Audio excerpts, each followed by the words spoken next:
일단 생태계 구조 먼저 나와 있는데요. 개체라고 하면 생물체 하나 말하는 거지? 생물체 개체 있고요. 그 다음에 개체군 배웠죠? 개체군이 뭐야? 개체가 모여서 개체군 된 거죠. 그 다음에 군집은요? 개체군이 모여서 군집 되는 거였어요. 그 다음에 생태계는요? 저기 개체랑 개체군, 군집까지는 생물에 대해서만 이야기하고 있었는데 생태계는 생물이랑 비생물도 같이 포함되어 있죠. 자, 그럼 개체군이랑 군집의 차이는 뭐였을까? 개체군은 같은 종이죠. 자, 그런데 군집은 같은 종으로 이루어진 개체군이 여러 개니까 다른 종이겠지?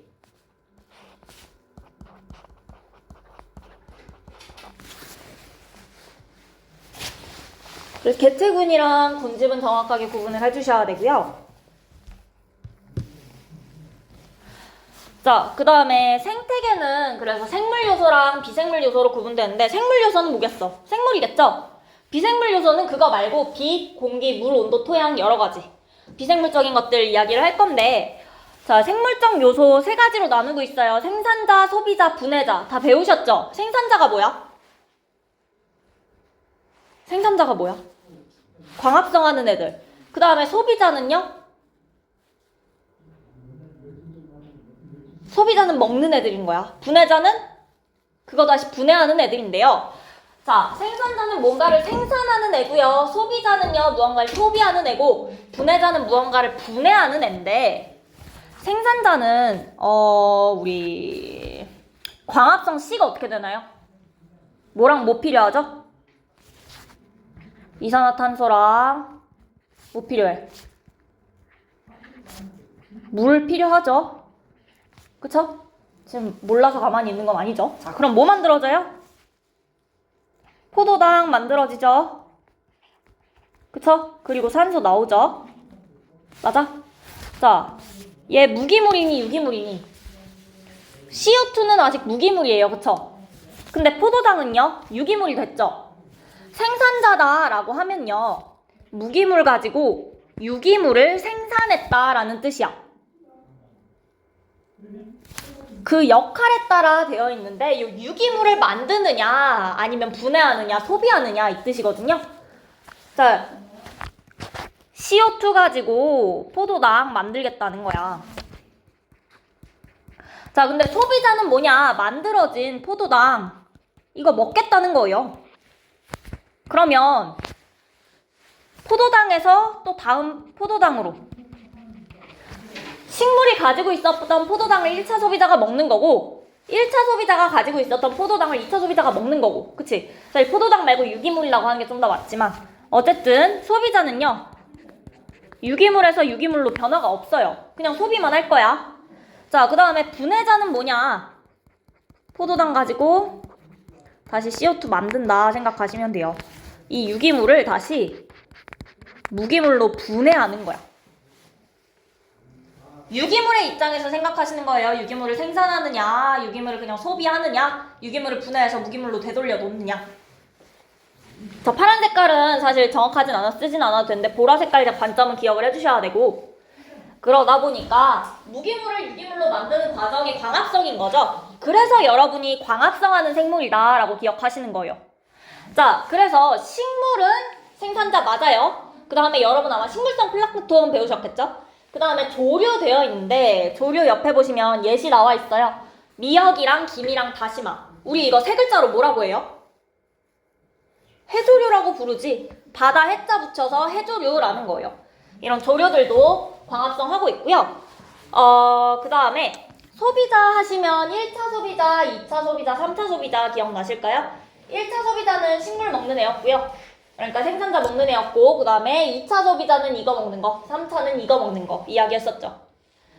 자, 그 다음에 분해자 있어요. 분해자는요. 사체나 배설물 속의 유기물을 무기물로 분해시키는 거야. 그러니까 소비자가 사실 소비하지 않는 것들 가지고 분해시켜주는 애들이고요. 그래서 버섯은 식물이 아니었어. 왜? 버섯은 광합성 안 하잖아. 생산 안 하죠? 그래서 식물에 해당하지 않아요. 그리고 세균이랑 곰팡이도 다 분해자로 이야기를 했었고요.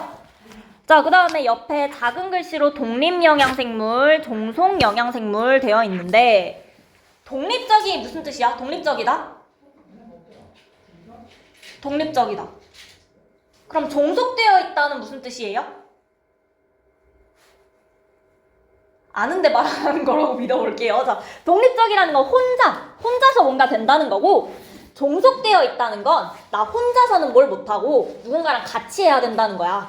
얘는 독립적으로 영양분을 얻을 수 있는 애들이고요. 얘네는 누군가에 의존해서 영양분을 얻어야 되는 애들인 거야. 그래서 생산자를 독립영양생물 혼자 해도 된다는 거고요. 그 다음에 소비자랑 분해자는 종속영양생물. 생산자나 소비자가 없으면 안 되는 애들. 그렇게 이해해 주시면 돼요. 됐을까요? 자, 그 다음에 비생물적 요소는 뭐 여러 가지 생물적 요소 말고 나머지 다 이야기해주면 되는데 얘네가 왜 생태계 구성 요소가 되느냐? 예를 들어서 물이 부족한 곳에 물이 부족한 곳에 물이 많은 곳에서 선인장이 너네가 사는지 모르는지 알 리가 없지. 자, 그러면 어디로 생각을 해볼까? 너네가 아는 게 뭐가 있을까? 너네가 아는 게 뭐가 있지? 열대우림에 사는 생물 아무거나 이야기해볼래? 열대우림에 사는 생물? 열대우림? 아니야, 생각났어. 온도. 자, 제일 대표적인 거 사막여우랑 북극여우 있었네요. 그쵸? 자, 사막여우는 어디 살아요? 왜 사막에 살아?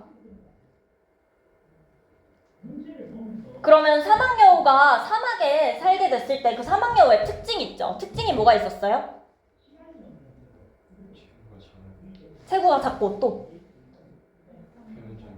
표면적이 넓어. 뭐 보고 알 수 있어? 표면적이 넓다는 거. 귀가 컸어. 말단부가 컸어요. 그쵸? 그 다음에 북극여우는 덩치도 조금 더 크고요. 그리고 귀가 작았어. 자, 그러면 사막여우는 귀가 커서 유리한 게 열 방출에 유리한 거였고요. 그리고 북극여우는 열 방출을 안 하려고 귀를 작게 한 거였어. 기억나실까요? 그러면 이 온도라는 게 생물한테 영향을 줄 수 있었던 거죠. 그래서 이 비생물적 요소도 생태계에 함께 포함을 시켜서 이야기를 해주는 거다 하시면 될 것 같아요. 오케이? 자, 여기까지 사실 거의 다 배웠죠, 통합과학 때. 넘어갈게요. 자, 그 다음 페이지에 생태계 구성 요소 간의 상호작용 되어 있는데 이거 설마 모르는 사람 없죠? 할 수 있죠? 생물 요소랑 비생물 요소 당연히 서로 영향 주고 받는 거고요. 비생물 요소가 생물 요소에 영향 줄 수 있어요. 방금 전에 우리 여우 이야기 했고요. 생물 요소가 비생물 요소에도 영향 줄 수 있어. 낙엽 쌓이면 그거 이제 썩으면서 토양 비옥해질 수 있어요. 지렁이가 흙 속을 파헤친대요. 그럼 안쪽에 구멍이 뚫리겠죠? 토양의 통기성이 높아질 거예요. 그럼 식물이 뿌리로 숨쉬기 좋아지겠죠? 그 다음에 생물 요소끼리도 서로 영향 주고받을 수 있어요. 잡아 먹을 수 있어요. 그쵸? 그래서 이런 거 있는 거고 요거까지도 여러분 다 기억하실 거라고 믿을게요. 됐죠? 통합과학 내용이랑 겹치는 거 많으니까 그 앞에 것도 기억해 주셔야 되고 그 다음에 여기 70쪽 보시면 사실 이 내용들을 여러분 통합과학에서 다 하셨던 내용이에요. 이건 기억날까요? 대충 보니까 생각날까요? 강한 빛을 받는 잎이 울타리 조직이 발달했다. 약한 빛, 음엽은 훨씬 넓어지고 얇아졌다. 울타리 조직이 얇아졌다. 이런 얘기 했었거든요. 근데 요 내용이 하는 학교도 있고요. 안 하는 학교도 있어요. 그리고 통합과학이랑 완전히 겹치는 내용이라서 나는 일단 넘어갈게요. 학교에서 하면 외워주시고 아니면 아마 요 정도는 그냥 상식으로 풀 수 있을 거예요. 자, 그 다음 페이지 71쪽 갈게요. 물질 순환과 에너지 흐름이 있어. 자, 물질은 순환해요, 안 해요? 지구에서 물질 순환해, 안 해? 하죠? 기억하셔야 돼요. 에너지 순환해요, 안 해요? 에너지 순환 안 하죠? 자, 물질은 순환할 건데 에너지는 순환 안 할 거예요. 순환하는 물질로 우리 두 가지 배울 거예요. 탄소랑 질소.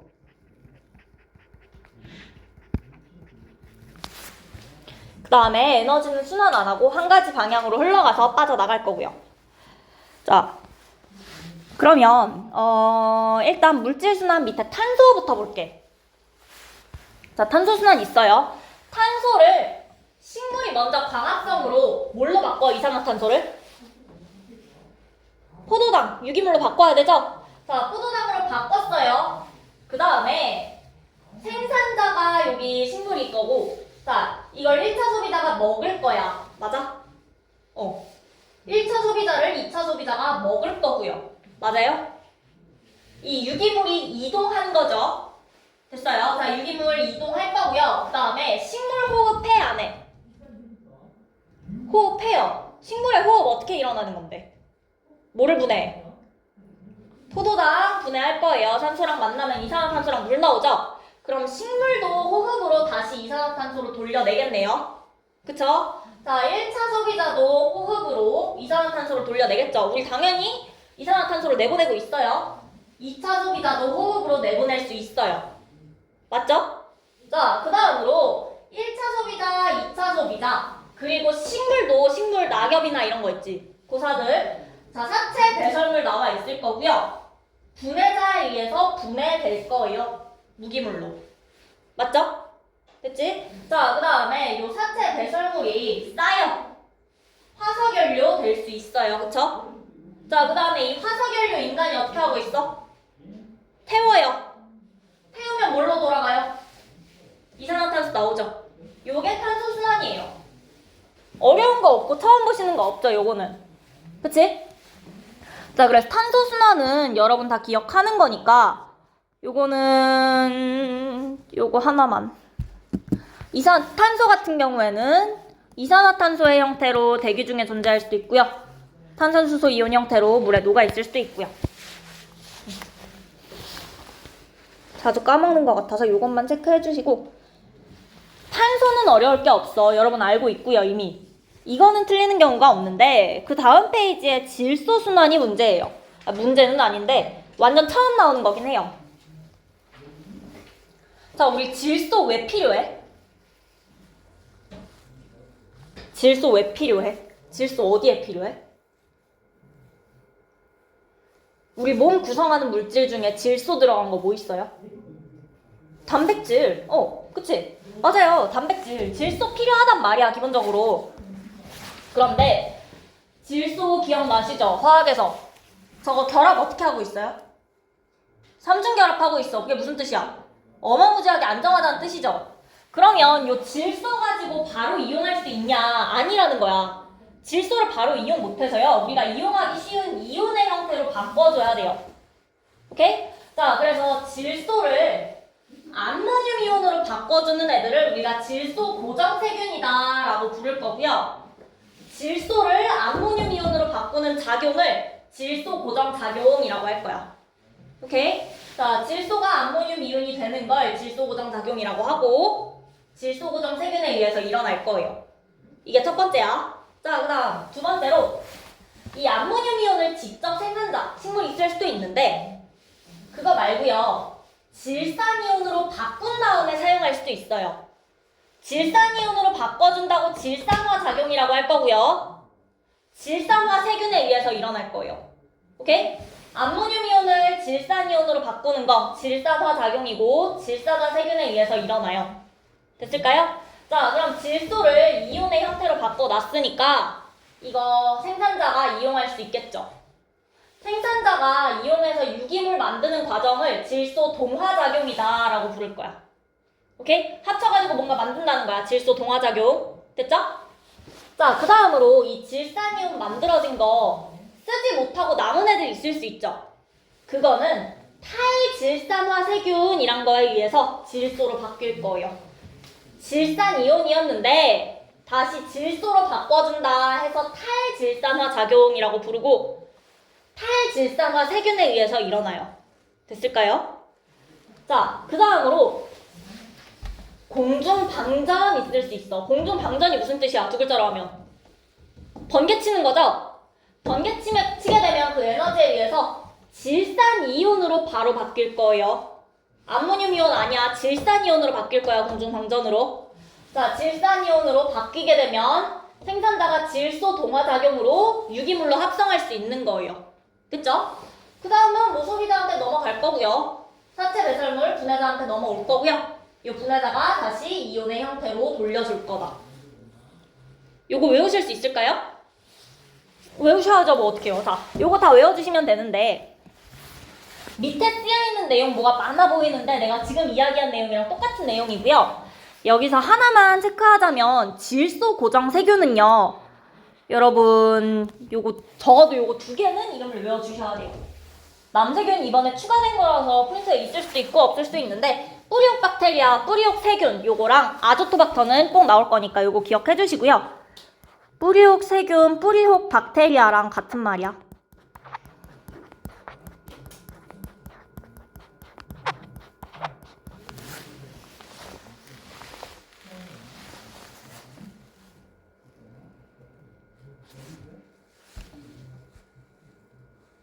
자, 그래서 요 뿌리옥 세균 요거예요. 콩과식물 뿌리에 이렇게 혹이 있거든. 여기 사는 세균들이에요. 그 정도 기억해 주시면 되고 내용 자체가 어려운 건 아니죠? 외우시면 돼요. 순서 정확하게 다 외워주셔야 되고 자, 밑에 탄소순환이랑 질소순환 정리되어 있는 걸로 한 번만 더 이야기를 하면 자, CO2 대기 중에 있었어. 이거 생산자한테 가는 과정을 우리가 뭐라고 하는 거야? CO2 가지고 생산자가 유기물 만드는 과정을 광합성이라고 하는 거예요. 그쵸? 그치? 자, 그 다음 생산자에서 다시 대기 중에 CO2로 가고 있어. 이거 뭐겠어? 호흡인 거죠. 오케이. 자, 그 다음에 생산자를 소비자가 먹었어요. 유기물 이동한 거죠? 그 다음으로 소비자에서 대기 중에 CO2로 가고 있네. 이것도 호흡에 해당하겠죠? 자, 그 다음 소비자에서 사체 배설물 나올 거예요. 이거 대기 중에 CO2 되는 거. 여기 비어있지만 누구 필요해? 분해자 필요하겠죠? 됐어요? 분해자 있을 수도 있고요. 물론 화석연료 되고 나서 태워서 CO2로 돌아갈 수도 있고요. 자, 그 다음으로 질소 한번 볼게요. 대기 중에 질소 있었어요. 대기 중에 질소가 암모늄 이온이 되는 과정을 우리가 뭐라고 한다? 질소 고정 작용이라고 한다. 이거 누구에 의해서 일어난다? 질소 고정 세균에 의해서 일어나는 거고요. 질소 고정 세균 두 가지는 외워야 된다. 첫 번째 뿌리옥 박테리아 있고요. 두 번째 아조토박터 있어요. 요거 두 개는 이름 외워주세요. 자, 어쨌든 질소 고정 세균들에 의해서 질소가 암모늄 이온이 됐어. 식물이 이거 사용하게 되면요. 생산자가 이거 사용하면 그건 질소 동화작용이다 라고 부를 거예요. 혹은 암모늄 이온을 질산이온 형태로 바꿀 수도 있어. 이거는 질산화 작용이다 라고 부를 거고요. 질산화 세균에 의해서 일어날 거예요. 요 질산이온을 생산자가 사용하는 것도 질소 동화작용 똑같이 불러주시면 돼요. 오케이? 자, 그 다음에 이 질산이온이 질소가 되는 거 탈질산화 작용이라고 부를 거고요. 탈질산화 세균에 의해서 일어나요. 됐죠? 자, 그 다음 우리 마지막으로 아는 거 하나. 질소가 질산이온이 되는 거. 이거 누구 때문이라고? 번개 때문이다. 공중 당전에 의해서 일어난 일이에요. 질소랑 산소랑 합쳐진 거야. 자, 그래서 질산이온 바로 만들어질 거다. 그리고 요거 다시 생산자가 쓰는 거. 이거 질소 동화작용이다 해주시면 되겠죠. 됐을까요? 지금 혹시 처음 봐서 좀 복잡할 수는 있는데 집에 가서 외우면 생각보다 별건 아닐 거예요. 요거 다 외워주시면 되고 뭐 내가 더 이야기 해줄 것도 없어요. 외우셔야 돼요, 이건. 자, 혹시 여기까지 질문 있을까요? 그럼 넘어갈게요. 다음 페이지.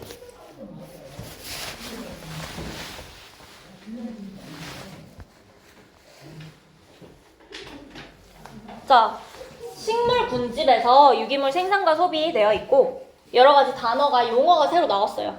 자, 일단 첫 번째로 총생산량이라는 단어가 있어. 총생산량 보시면 생산자가 일정 기간 동안 광합성으로 생산한 유기물의 총량이다 되어 있어요. 생산한 총량을 총생산량이라고 하는 거 너무 당연하죠? 용어 안 어려워요. 자, 그 다음에 호흡량은 무슨 뜻일 것 같아? 호흡한 양인 거겠지? 유기물이 있었는데요. 생산을 했는데요. 호흡하게 되면 소비한 거죠. 맞아요? 호흡으로 소비한 유기물의 양을 우리가 호흡량이다 라고 부를 거고요. 자, 그 다음에 피식량 무슨 뜻일까? 피식이 뭐야? 먹히는 거지. 잡아 먹히는 거. 잡아 먹힌 양을 피식량이라고 할 거고요. 고사 낙엽량은요. 죽은 거 아니면 낙엽진 거 고사 낙엽량에 포함을 시키시면 돼요.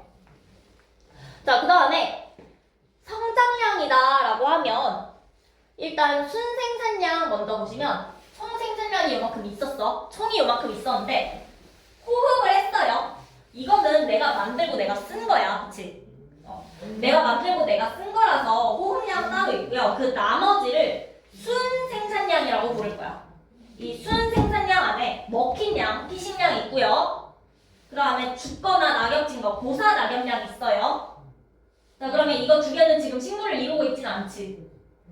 이것도 식물을 이루고 있진 않지. 요 나머지 식물을 이루고 있어요. 성장량. 식물이 성장한 양이다 생각하시면 돼요. 오케이? 이름 다 되셨을까요? 자, 일정 기간 동안 광합성으로 총 생산량만큼 생산을 했어. 그 중에서 호흡량만큼은요, 본인이 호흡하면서 소비했어요. 자, 그래서 나머지는 우리 전부 다 합쳐서 순생산량으로 포함을 시켜줄 건데, 이것도 세부적으로 보니까 피식량, 잡아먹힌 거 있고요. 고사 낙엽량, 죽은 거 있어요. 그 다음에 요거 두 개 빼고 나면 식물을 이루고 있겠죠? 성장량에 해당을 한다. 요거까지 됐을까요? 요 용어들 여러분 다 외워주셔야 되는데 딱히 뭐 밑줄을 끌 것도 없어요. 요거 다 외워주시면 돼요. 그쵸? 단어 자체가 어렵진 않으니까 연결해주시면 되고 그래서 총 생산량이다 라고 하면 호흡량이랑 순이랑 합친 거다. 순이다 라고 하면 총에서 호흡 뺀 거다. 혹은 요거 세 개 더하는 거다. 그 다음에 성장량 물어봤으면 순에서 요거 두 개 빼주면 된다. 요런 거야. 수치 나오면은 계산해주시면 되는 거고요. 할 수 있겠죠? 괜찮죠? 자, 그러면 옆에 그래프 보시면 빨간색으로 총 생산량이 나와 있어. 총 생산량이 요만큼인데 순 생산량이 요거 파란색이래. 그러면 총에서 순을 뺀 요 사이값이 뭐가 되는 거예요? 총에서 순을 뺀 사이값은 호흡량 되겠죠? 그래서 요 사이값이 호흡량에 해당을 할 거야. 요 사이값이 호흡량에 해당을 해요. 그쵸? 자, 그 다음에 여기 파란색이 순생산량이었고 그 밑에 점선은 성장량이래요. 순생산량에서 성장량 빼주면 피식량, 고사, 낙엽량 나오는 거죠.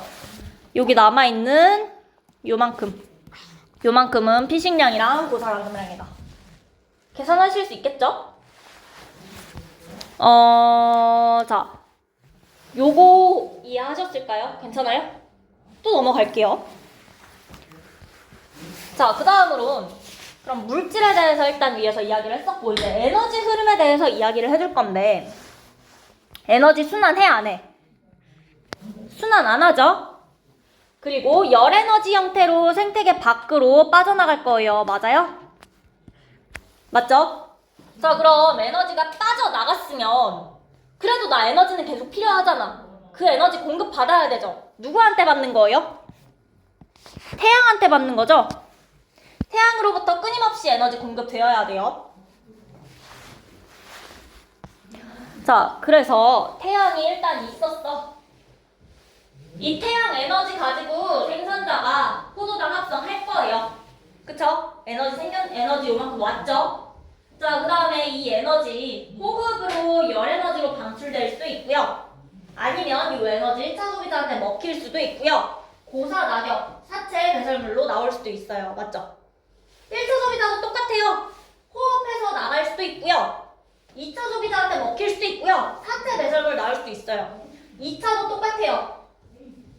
3차는 이제 더 이상 먹히는 건 없으니까 호흡으로 방출되거나 사체, 배설물 나올 거예요. 그 다음에 이 사체, 배설물들은 분해자에 의해서 호흡으로 전부 다 방출될 거예요. 그러면 결국 남아있는 게 없다라는 거. 됐지? 첫 번째. 자, 그 다음에 1차 소비자에서 생산자로 에너지 다시 넘어갈 수 있어, 없어? 없어요. 왜요? 흐름은 반드시 한 방향으로만 일어나고 있어요. 돌아가지 않아요. 그치? 돌아가지 않을 거라는 거. 그래서 먹이사슬을 따라서 상위 영역 단계로만 가는데 여기 있다.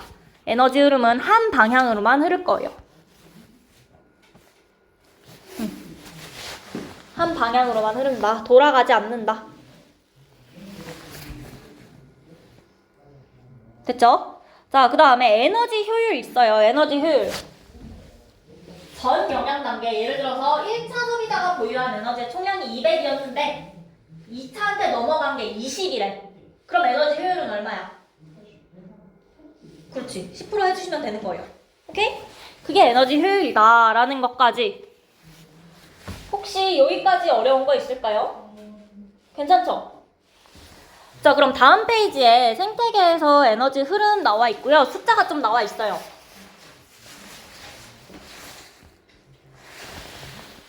자, 일단 태양한테서 생산자로 왔어요. 이만큼 왔대요. 2810만큼 왔네.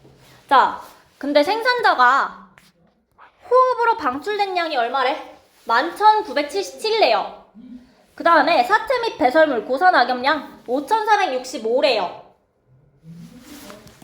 그리고 다라는 양만큼 1차 소비자한테 넘어갔대. 그러면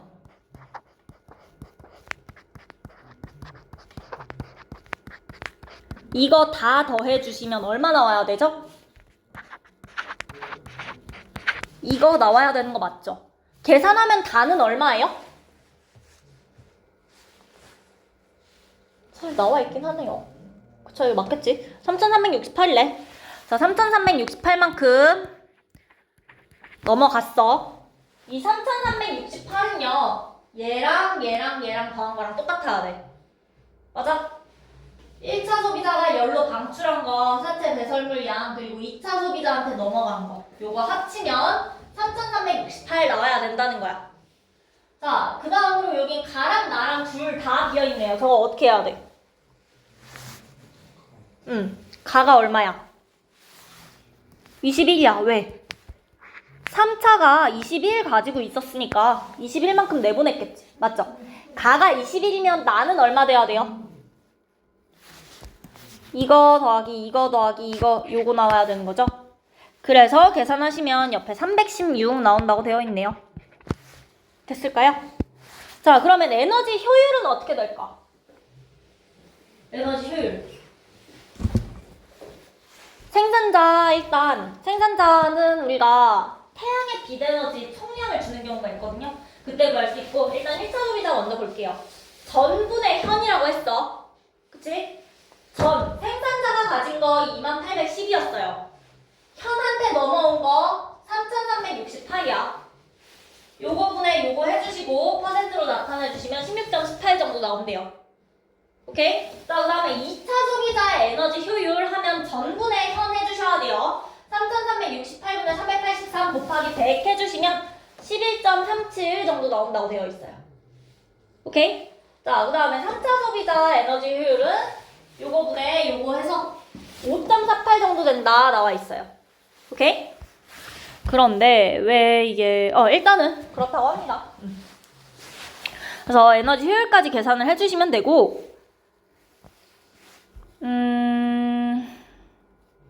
맨 위에 에너지 전환 문장까지. 물론 통합과학 때 배우신 거긴 하지만 이거죠. 자, 빛 에너지가 광합성에 의해서 화학 에너지로 전환되는 거죠. 이 화학 에너지가 호흡으로 인해서 열 에너지로 전환되어서 방출될 거고요. 에너지는 한 방향으로만 흐를 거예요. 그래서 태양으로부터 에너지 계속해서 유입되어야 된다. 그리고 유입되는 에너지양이랑 방출되는 에너지양이랑 똑같아야 되죠. 그쵸? 그거 우리가 통합과학에서 에너지 보존 법칙 배웠을 거고요. 그리고 위로 올라갈수록 에너지 가진 양이 점점 줄어들고 있는 것까지. 됐죠? 여기까지. 자, 그러면 그 다음 페이지 이제 생태 피라미드 볼게요. 여기까지 괜찮죠? 넘어갈게. 생태 피라미드. 요거 통합과학에서 똑같이 나왔죠? 생태 피라미드 하시면 생산자 맨 아래에 놓고 1차, 2차, 3차 순으로 쌓아 올린 거야. 에너지, 개체수, 생체량에 대해서 이야기를 해줄 거고요. 에너지 쌓아 올린 거, 개체수 쌓아 올린 거, 생체량 쌓아 올린 거. 위로 갈수록 점점 적어지죠? 그래서 피라미드 형태를 띈다 이야기 했었어. 기억나실까요? 자, 그런데 우리 여기서 생체량에 대한 이야기를 잠깐 하고 갈 거야. 생체량 뭐라고 되어 있어? 현재 생물 군집이 가지고 있는 유기물의 총량으로 생물량이라고도 한다 되어 있어요. 자, 여러분 다시 앞에 여기 총 생산량은 뭐라고 되어 있어요? 생산자가 일정 기간 동안 광합성으로 생산한 유기물의 총량이다 되어 있어. 둘 다 일단 유기물의 총량이긴 한데 둘의 차이가 뭐예요?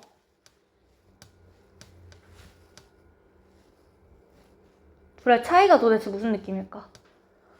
사실 생체량이 저 밑에 달려있을 때 애들이 훨씬 헷갈려 하는데 총 생산량도 분명 유기물의 총량이긴 해요. 생체량도 분명 유기물의 총량이긴 하단 말이지.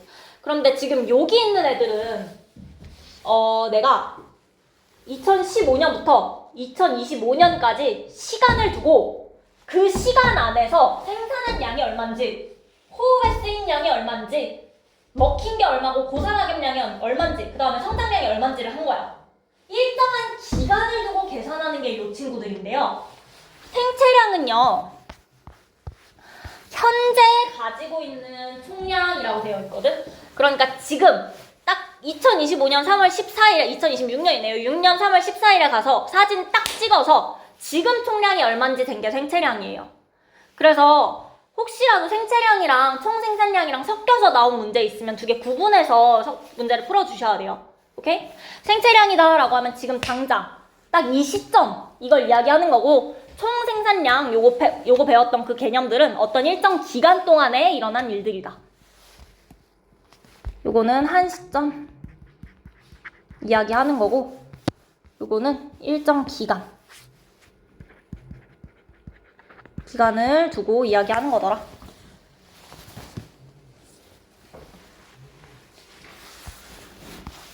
자, 여기까지 됐을까요? 그 다음으로 다음 페이지 보시면 여러분 익숙하신 거 나와요. 이것도 통합과학에서 했었죠.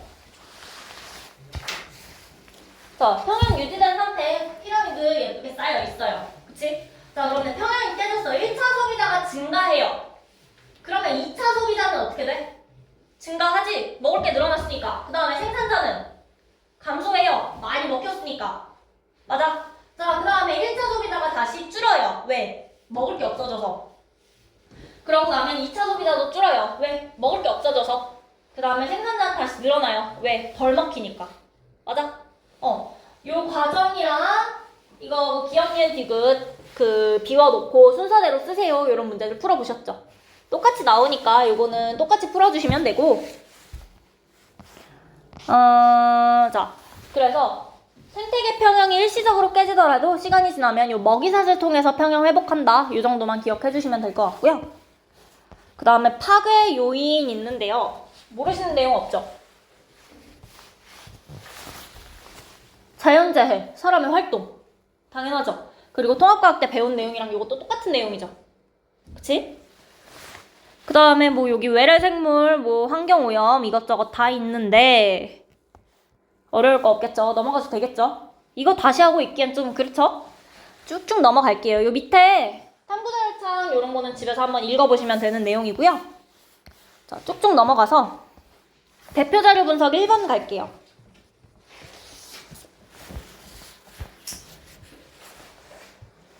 자, 비생물 요소에 해당한 예를 3가지 쓰시오 되어 있는데 어떤 거 쓰시면 될까요? 그냥 아무거나 쓰시면 되죠. 빛이랑 온도, 물, 토양 뭐 아무거나 다 써주시면 되고, 요거 빈출선택지 요거 4번만 볼게요. 4번. 자, 4번에 1번. 생태계는 생물 요소랑 비생물 요소로 구성된다. 맞아, 틀려? 맞는 말이죠. 생태계 자체는 생물이랑 비생물 다 포함하는 내용이었어요. 4번에 1번, 그쵸? 자, 그 다음에 군집에는 비생물 요소가 포함된다. 군집에는 포함 안 돼요. 생태계부터 포함될 거야.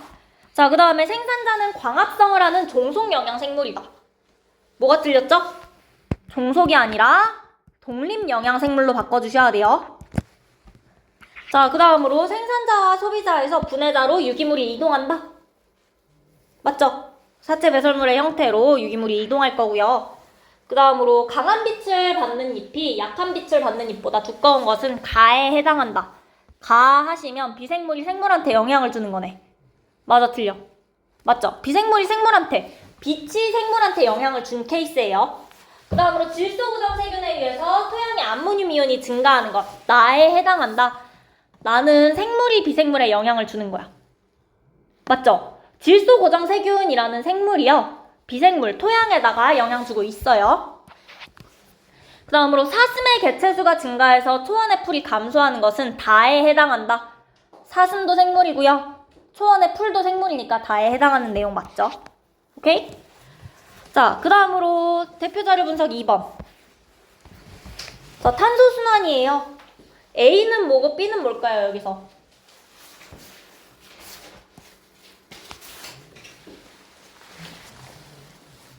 A, B, C가 생산자, 소비자, 분해자래요.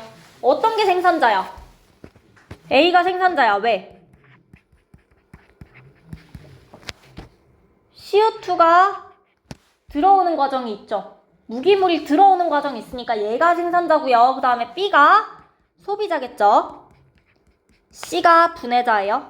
됐을까요? 자, 그 다음에 여러분 요 중에서 동화작용에 해당하는 거 가나다 중에 뭐 있어요? 나 있어요. 그 다음에 이화작용은요?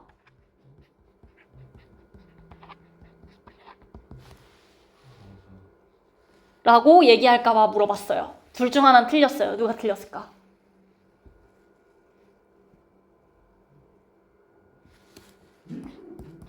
자, 이거 한 100명 중에 99명이 낚이는데 얘들아, 동화작용, 이화작용 하면 물질대사 물어본 거야. 그치? 발열반응, 흡열반응 물어본 게 아니라 물질대사 물어봤어. 물질대사가 무슨 뜻이었어요? 생명체 내에서 일어나는 모든 화학반응이었는데 화석연료 태우는 저 가라는 과정은요, 생명체 내에서 일어나요? 아니야. 그래서 가는 발열반응은 맞아요. 맞는데 이화작용에 해당할 수는 없는 거예요. 오케이? 가 절대 아니야. 이거 밑에 OX로 있었을 때 싹 다 낚여가지고 지금은 없어지긴 했어요. 잘 틀리니까 이화작용 가 아니라는 거 꼭 기억해 주시고, 자, 그 다음에 밑에 빈출 선택지 요거 4번 볼게요. 가 과정에서 탄소는 유기물 형태로 이동한다. 맞아요? 가 과정은 화석연료 태우는 과정이야. 유기물 형태로 이동해요? 무기물로 바뀌는 거죠. 자, 4번에 1번은 틀렸다고 해주셔야 돼요. 자, 그 다음에 가 과정이 과도하게 일어나면 이산화탄소의 농도 증가로 지구온난화가 심해질 수 있다. 화석연료 많이 태우면 지구온난화 심해질 수 있다. 맞죠? 자, 그 다음 대기와 물속의 이산화탄소는 나 과정을 통해서 유기물로 전환된다. 나는 광합성이에요. 그쵸? 맞아 틀려? 맞는 말이죠, 요거? 자, 그 다음에 나 과정에는 태양의 빛에너지가 이용된다. 광합성 과정에 이용될 거고요. 그 다음에 다 과정을 통해서 유기물이 합성된다. 다 과정에서 유기물 분해되고 있죠. 자, 그 다음으로 다 과정은 소비자한테서만 일어난다. 여기서 다가 뭔데? 호흡이죠. A에 쓰여있진 않지만 이것도 다에 해당할 거고 이것도 다에 해당하는 거죠. 그래서 마지막 것도 틀렸다. 오케이. 자, 그 다음에 대표자료 분석 3번 볼게요. 자, A, B, C 각각이 뭐야?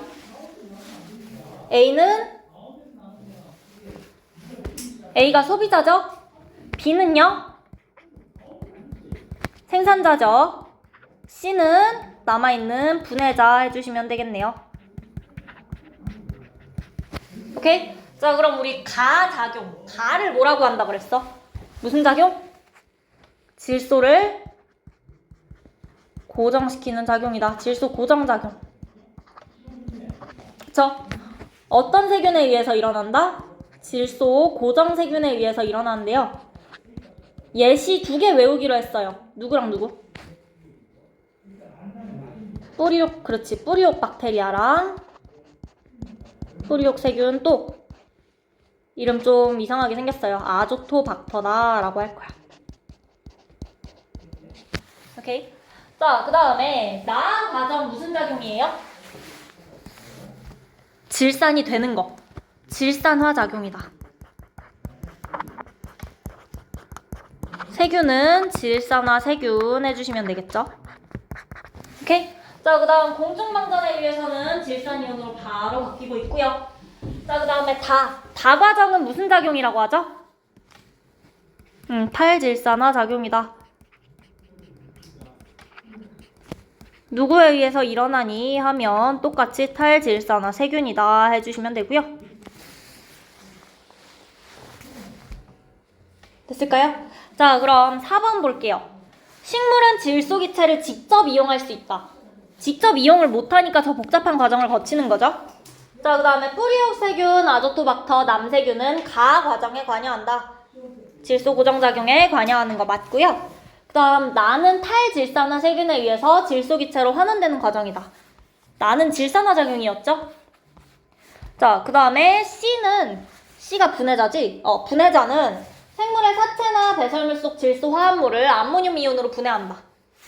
맞는 내용이죠? 암모늄 이온으로 분해하고 있죠? 그 다음으로 암모늄 이온이랑 질산 이온은 식물에 흡수되어서 질소 화합물의 합성에 쓰인다. 이거를 우리가 무슨 작용이라고 하죠? 질소 동화작용이라고 한다. 오케이? 자, 여기까지 외워주시면 되고, 그 다음 대표 자료 분석 4번 있어요. 에너지 흐름.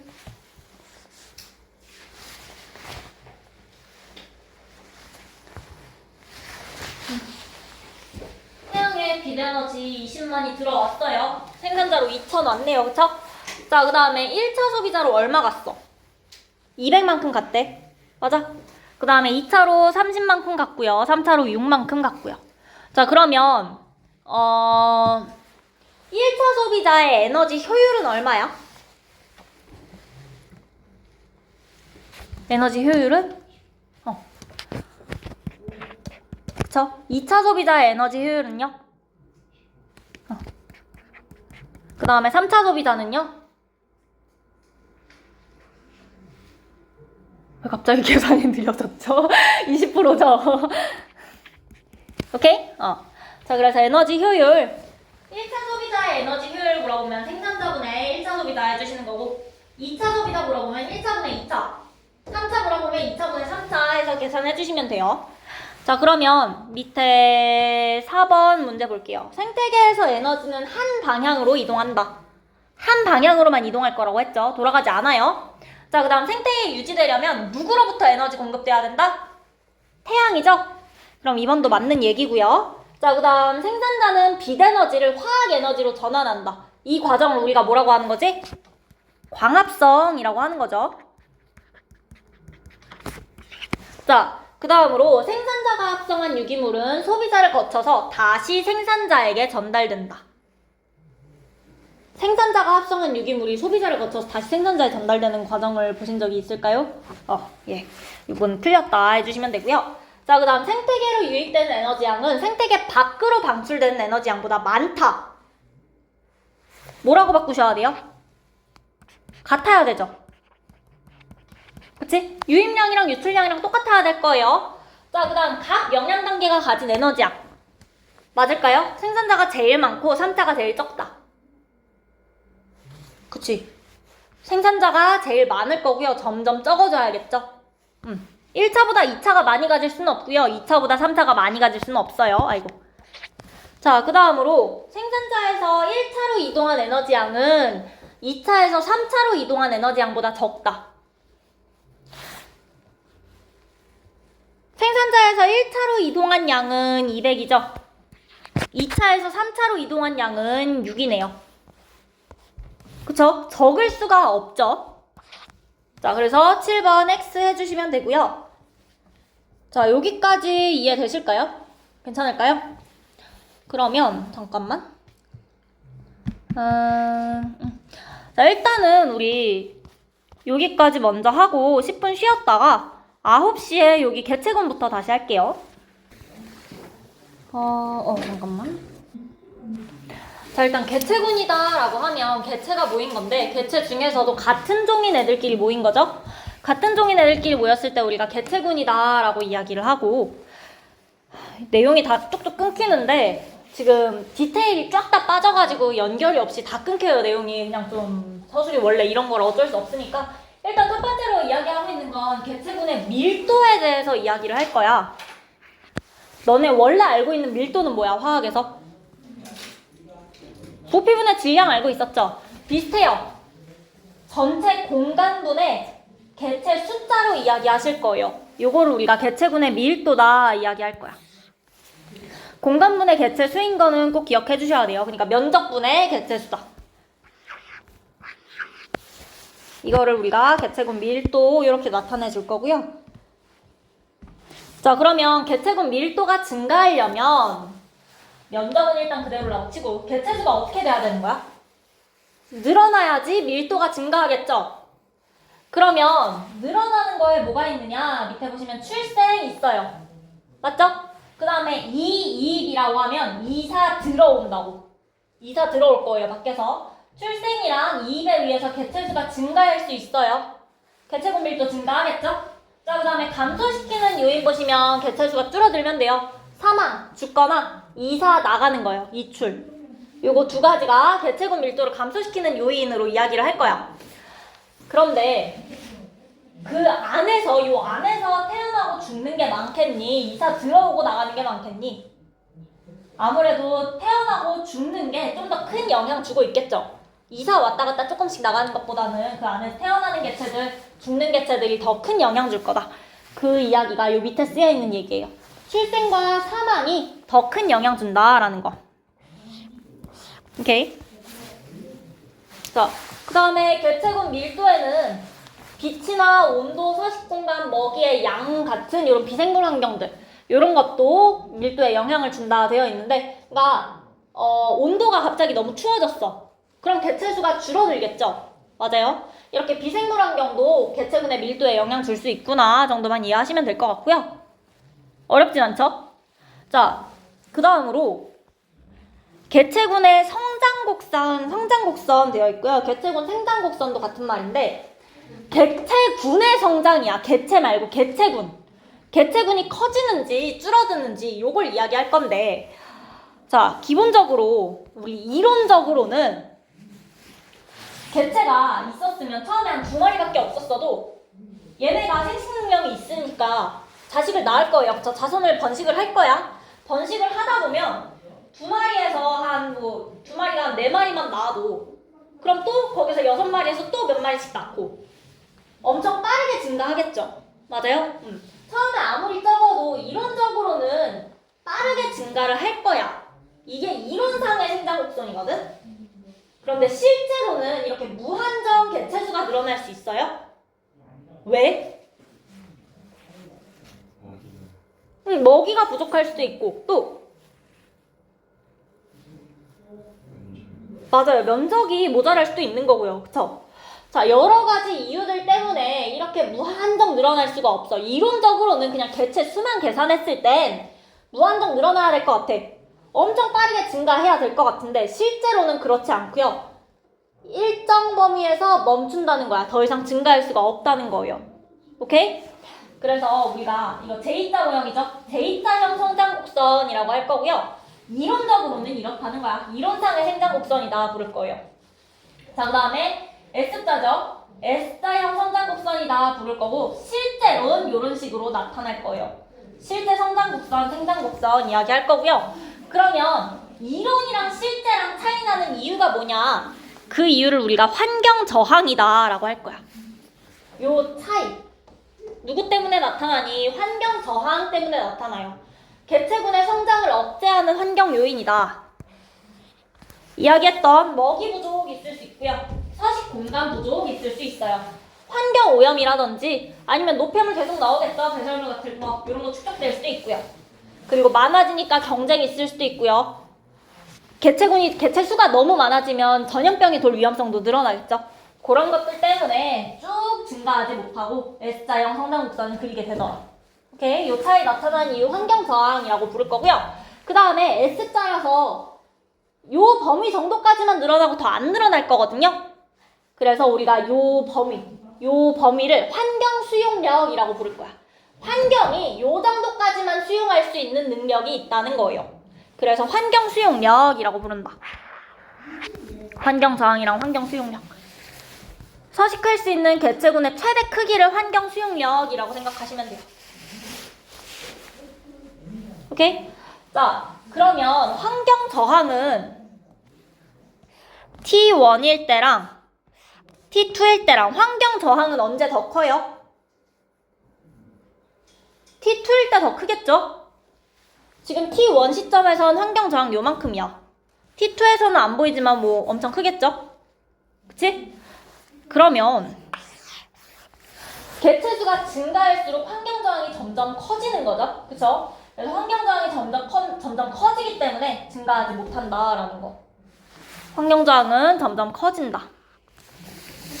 그래서 T1이랑 T2 비교해서 환경 저항 어디서 더 큰지 이야기를 해주셔야 되고요. 여기까지 됐을까요? 자, 이거는 개체군 자체가, 개체군이 커지는 건 개체수가 많아지는 거죠. 그 개체군의 성장 곡선을 나타낸 거였어. 그래서 세로축에 개체수가 있었고요. 그쵸? 자, 그런데 밑에 나와 있는 건 개체군의 생존 곡선이야. 생장은 커지는 거고요. 점점 살아서 커지는 거고, 생존은 살아남는 거 그 자체를 말하는 거지. 그쵸? 자, 이거는 무슨 뜻이냐? 같은 시기에 태어난 개체들이 시간에 따라서 얼마나 살아남는지 나타내는 거래. 무슨 얘기냐? 우리 물고기는 한 번에 알을 얼마나 낳아요? 정확하긴 모르겠지만 어마어마하게 낳아요. 그치? 그 명란젓도 알이죠. 명타 알이잖아. 어마어마하게 들어있죠. 많이 낳는데 그 이유가 뭐야? 걔네가 전부 다 성체가 되나요? 아니요. 많이 잡아먹혀요. 같은 시기에 태어난 애들 중에 죽는 애들이 어마어마하게 많은 거야. 생존 개체 처음에 만약에 그냥 전부 다 일정하게 1000이라는 상대량으로 나타내볼게. 1000만큼 낳으면 그 중에 아주 일부분만 살아남아서 성체가 된다는 거예요. 그런 애들이 많이 나왔을 거야. 맞지? 자, 그 다음에 사람은 어때요? 아기 때 많이 죽어요? 물고기랑 비교해볼게요. 많이 죽어요? 아니요. 물고기는 이거 진짜 몇 프로도 안 살아남아. 근데 사람은 사실 거의 다 살아남아요. 그쵸? 그리고 수명을 채우고 죽죠? 그래서 많이 안 죽어요. 많이 안 죽고요. 수명 다 채우고 죽을 거예요. 오케이? 자, 그 다음에 여기 가운데 일정한 비율로 줄어들고 있는 얘네는 보통 쥐 같은 애들 한 번에 한 8마리 정도 나와요. 우리 사람 같은 경우에는 한 번에, 그리고 한 사람이 평생 동안 1명에서 2명 정도 보통 낳죠. 그쵸? 뭐 한 2, 3 정도? 평균적으로 2, 3 정도라고 치면 낳는 개체수 자체가 적어. 그러니까 적은 이유 자체가 얘를 살려서 수명을 다 채우게 할 가능성이 높은 거야. 얘네는 어마어마하게 많이 낳는 이유가 이 중에서 성체가 되는 개체수 자체가 적은 거야. 그리고 2번은요, 한 8마리 정도 낳는 게, 한 번에 8마리 정도 낳는 게 그냥 일정한 비율로 줄어드는 거예요. 이렇게까지 많이 살리지는 못하는데 이렇게까지 많이 죽지도 않는 애들, 이런 애들을 우리가 2형이라고 할 거예요. 오케이? 자, 1형은 사람 생각하시면 돼요. 자손 자체는 조금 나아요. 근데 아기 때 덜 죽어서 대부분 수명을 다 하고 죽고요. 3번 3형이다 라고 하면 많이 나아요. 대신에 아기 때 많이 죽어서 성체가 되는 비율이 매우 작아요. 그래서 어류라든지 아니면 굴 같은 거. 자, 그 다음에 2형 하시면 출생 이후 개체수가 일정한 비율로 줄어든다 되어 있거든. 이거 생각보다 많이 틀려서 일정한 비율이에요. 얘들아, 세로축이 1, 10, 100, 1000이지. 그러면 여기부터 여기까지 내가 T1이라고 해볼게. 여기부터 여기까지의 시기를 T2라고 해볼게요. 요 높이 자체는 똑같다고 해볼게. 무슨 얘기인지 알겠어? T2에서 여기로 해야겠네. 여기랑 여기에 높이 자체는 Y축 변화량 자체는 똑같고 X축 길이도 똑같다고 하면 T1이랑 T2에서 죽은 개체수가 똑같냐라고 물어보는 거야. 똑같을 수가 없어요. 세로축이 완전히 다르죠? 맞아요. 당연히 늙어서 죽는 애가 더 적어. 이거 비율로 생각해 주시는 게 이 뜻이에요. 일정한 비율이라고 적혀 있는 거야. 그래서 T1이랑 T2에 같은 수의 개체가 죽었다라고 하면 그건 틀린 거예요. 이거 하나 확인해 주시고. 자, 그래서 2형에 해당하는 애들 뭐 있냐? 설치류, 그리고 조류, 그 다음에 히드라 이렇게 있어요. 그리고 요거는 외워주셔야 돼요. 1형에 해당하는 거 대형 포유류, 사람 같은 거, 코끼리. 그 다음에 2형에는 설치류, 조류, 히드라 있고요. 3형에는 요런 거 어류랑 해양 무척추 동물들.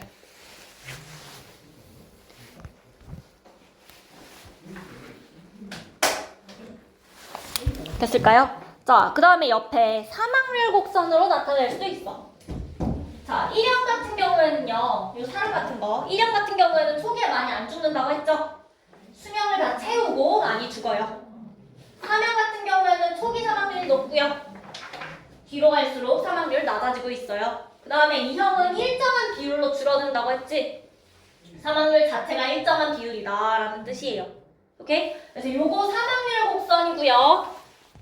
요거 생존 곡선이에요. 두 개 비교하실 수 있겠죠? 그리고 각각 어떤 게 1형, 2형, 3형인지 구분해 주셔야 되고, 진짜 설마 없길 바라는데 로마자로 쓰여 있죠? 아라비아 숫자로 쓰지 말아주세요. 로마자 1, 2, 3으로 써주시면 돼요. 자, 여기까지 할 수 있을까요? 괜찮아? 응. 그 다음으로 다음 페이지에 주기적 변동 넘어갈게요. 개체군의 주기적 변동인데 위쪽 말고 우리 아래쪽은 본 적 있는 그래프예요. 그치? 통합과학에서 나왔던 그래프죠. 눈신토끼랑 스라손이 있어요. 스라손이가 눈신토끼 잡아먹을 거거든? 그러면 눈신토끼 증가하면 스라손이 개체수 어떻게 돼? 증가해요. 먹을 게 많아졌으니까. 그럼 스라손이가 늘어났으니까 눈신토끼는 어떻게 돼? 줄어들어요. 많이 먹혀서. 그럼 스라손이 다시 어떻게 된다? 다시 줄어든다. 그럼 눈신토끼 어떻게 된다? 다시 늘어난다. 그럼 스라손이 다시 늘어나고 눈신토끼 또 줄어들고. 이거 계속해서 반복된다는 얘기였죠. 그걸로 이 그래프 보셨을 텐데 혹시 기억나실까요? 그래서 포식과 피식에 따라서 주기적으로 변동할 수 있다는 거 이야기했어. 그쵸? 자, 그 다음으로 위쪽에는 돌말 개체군의 주기적 변동이다 되어 있는데 돌말은 조류의 일종이다. 광합성하는 조류의 일종이고요. 자, 겨울, 봄, 여름, 가을로 가로축에 나와 있어요. 그 다음에 세로축에 상대값, 상대량 나와 있고요. 자, 겨울에 보시면 지금 요 파란 색깔이 돌말의 개체수야. 겨울에는 돌말의 개체수가 낮아요. 왜 그렇냐? 온도가 낮고요. 빛도 약해요. 광합성 한다며, 그치? 개체수가 그래서 적어. 영양염류는 먹이가 될 거예요. 먹이가 많지만 환경이 안 좋아서 얼마 없어요. 자, 그러면 봄이 되면 수온 어떻게 되겠어? 봄에 올라가겠지? 빛도 점점 세지겠죠? 자, 그러면 온도 점점 좋아지고요. 영양염류 많았으니까 돌말이 영양염류 먹고 그 다음에 점점 개체수가 늘어나겠죠? 맞아? 그래서 봄에 초반에는 쭉 올라가요. 그런데 올라가다가 뚝 떨어지네? 왜 그럴까? 온도는 좋아졌는데요. 빛의 세기도 좋아졌는데 뭐가 줄어들었어? 영양염류가 줄어들었죠? 그쵸? 자, 영양염류가 줄어들어서 돌말도 같이 줄어들어요. 그래서 여름 동안에도 계속 똑같아. 영양염류 없으니까 돌말 개체수 줄어들어 있어. 그치? 그러면 돌말이 계속 줄어 있으니까 영양염류가 다시 축적될 시간이 있었죠? 다시 축적이 될 거예요, 살짝. 그리고 돌말도 같이 늘어날 수 있거든요. 그런데 돌말이 끝까지 못 늘어나고 다시 줄어들어. 왜 그럴까? 가을 되면서 수온이 다시 낮아지죠. 환경 다시 안 좋아지니까 영양염류 분명 조금 남아있어, 아직. 근데 남아있는데도 불구하고 돌말 다시 줄어드는 이유, 수온이랑 빛의 세기가 다시 약해지면서 살기 어려운 환경이 됐기 때문이고, 그럼 영양염류 다시 모일 수 있겠죠? 모여서 다시 이 겨울 상태에 되는 거예요. 오케이? 그럼 1년을 주기로 계절에 따라서 계속해서 변동이 일어나고 있는 거겠죠. 자, 그래서 환경 요인이 계절에 따라서 주기적으로 변하는 거야. 그래서 개체군의 크기도 이렇게 주기적으로 변동할 거고요. 그래서 각각 돌말의 개체수가 왜 여기서 늘어나지 않는지, 왜 늘어났다 줄어드는지, 여기서는 왜 갑자기 잠깐 늘어났다가 다시 줄어드는지, 이 이유에 대해서 전부 다 서술하실 수 있으면 돼요. 내용 자체가 어렵진 않죠. 자, 그러면 그 다음 페이지에는 개체군 내 상호작용인데 요거 여러분 통합과학에서 하셨죠? 개체군 하지 않았나? 안 했나? 아닌가? 개체군 내의 상호작용이다 라고 하면요, 같은 종 안에서 개체끼리 상호작용하는 거야. 그치? 맞아요? 개체군 내다 라고 하면 그 개체 사이에 일어나는 상호작용 이야기 할 거고요. 우리 텃세, 순위제, 리더제, 그 다음에 사회생활, 가족생활까지 이야기할 거예요. 텃세가 뭐야?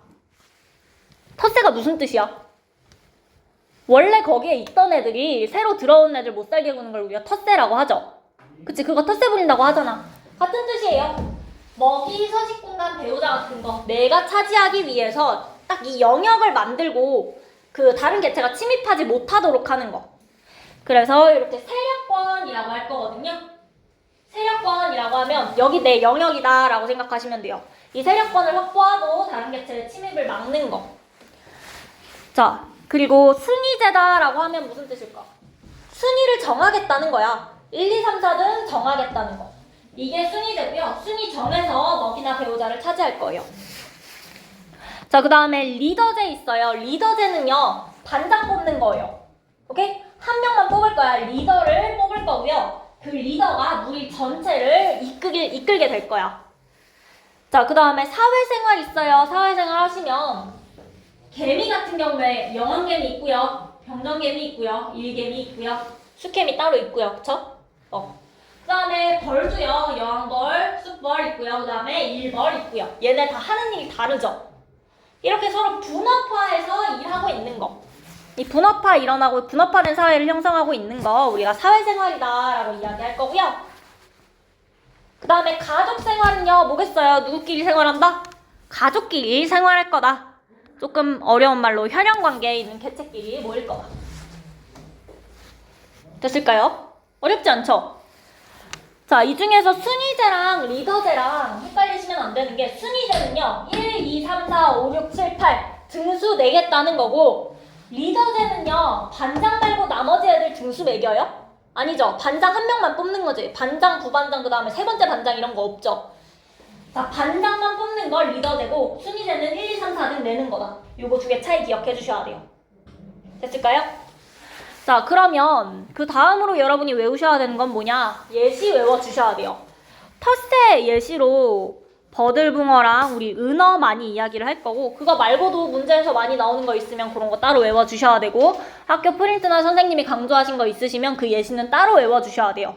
어떤 종이 텃세의 그 대표적인 예시가 될 수 있는지 기억해 주셔야 돼요. 자, 은어의 텃세 옆에 나와 있어. 은어 보시면요. 자기 여기 살고 있고요. 세력권 따로 있어요. 자기 영역이 요만큼 있는 거야. 그치? 그래서 자기 영역에 다른 애들이 못 들어오도록 하는 거. 요거 텃세 부리고 있는 거예요. 오케이? 세력권이라는 게 이렇게 자기 영역인 거다. 됐죠? 자, 그 다음에 순위제 예시는요. 닭 있어요. 닭. 일본 원숭이는 여기 나와 있는데 일본 원숭이는 사실 새로 들어온 예시긴 하고 큰뿔냥도 옛날부터 있었던 예시예요. 큰뿔냥. 요 뿔 크기라든지 아니면 싸워가지고 이기는 걸로 순위 정할 거래. 텃세 얼룩말도 체크해줄게요. 자, 그 다음에 리더제는요. 기러기. 이렇게 가는 거 보신 적 있죠? 리더가 있다는 거야. 얘가 통솔하고 있어요. 리더제. 기러기랑 코끼리. 그 다음에 늑대도 우두머리 늑대 한 명 있죠. 한 명, 한 마리. 그 다음에 사회생활은 개미랑 벌이랑 대표적이죠? 자, 그 다음에 가족생활은요. 사자 대표적으로 이야기할 거예요. 오케이? 오케이. 옆에 여기도 다 있었네. 없는 줄 알고 체크를 다 했는데 저기 나와 있는 애들 저게 그 예전 1호 개정에서도 대표적으로 나왔던 예시들이라서 저거 다시 활용하실 가능성이 높으니까 저거 기억해 주시고 그 다음에 순위제와 리더제의 차이 여기 나와 있어요. 혹시 헷갈리시면 집에 가서 다시 한번 확인해 주세요. 자, 여기까지 됐을까요? 자, 그러면 다다음 페이지에 대표자료 분석 1번 개체군의 성장 곡선 나와 있어요. 자, A는 J자형이야, S자형이야? 딱 봐도 J자형이죠? B가 S자형이겠지? 그럼 어떤 게 이론상이고 어떤 게 실제예요?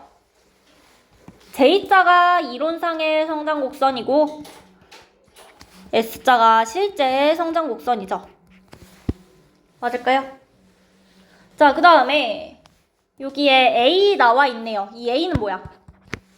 뭐라고 부른다? 환경 수용력.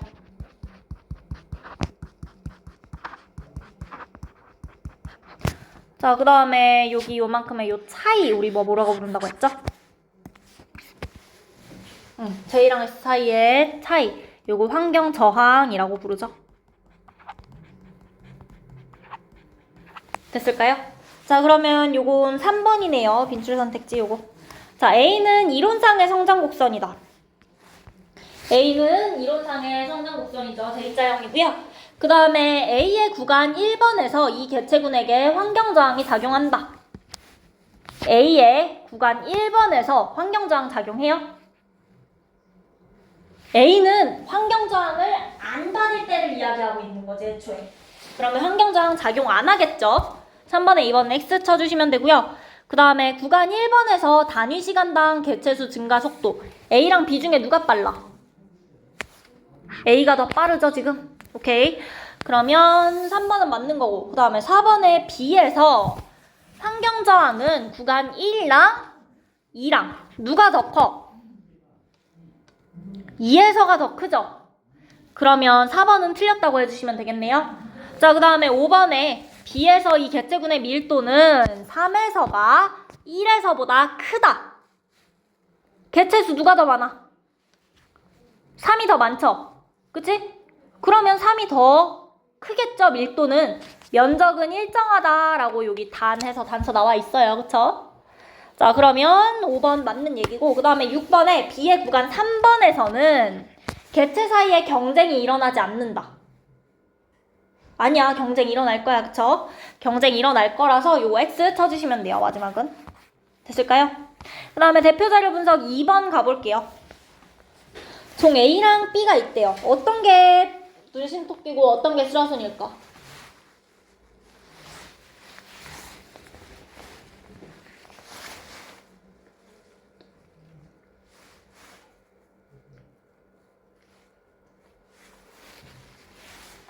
혹시 찾을 수 있겠나요?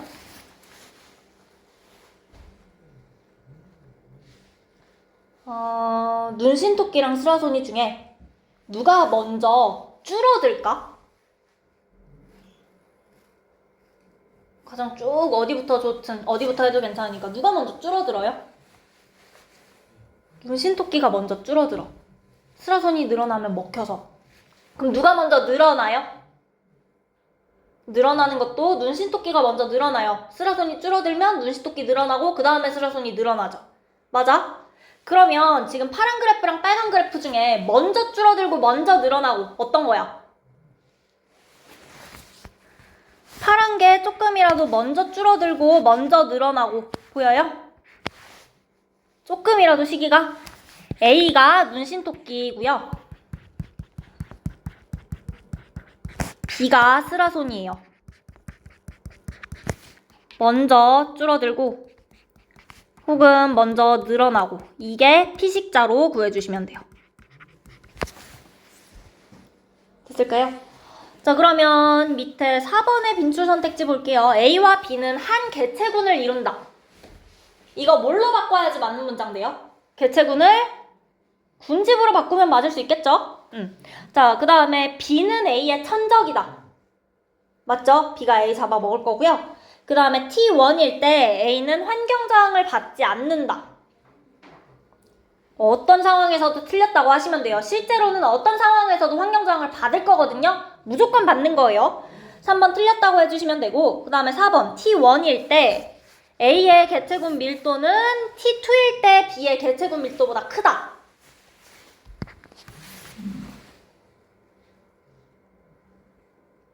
T1일 때 A 개체군 밀도랑 T2일 때 B의 밀도 누가 더 큰가요?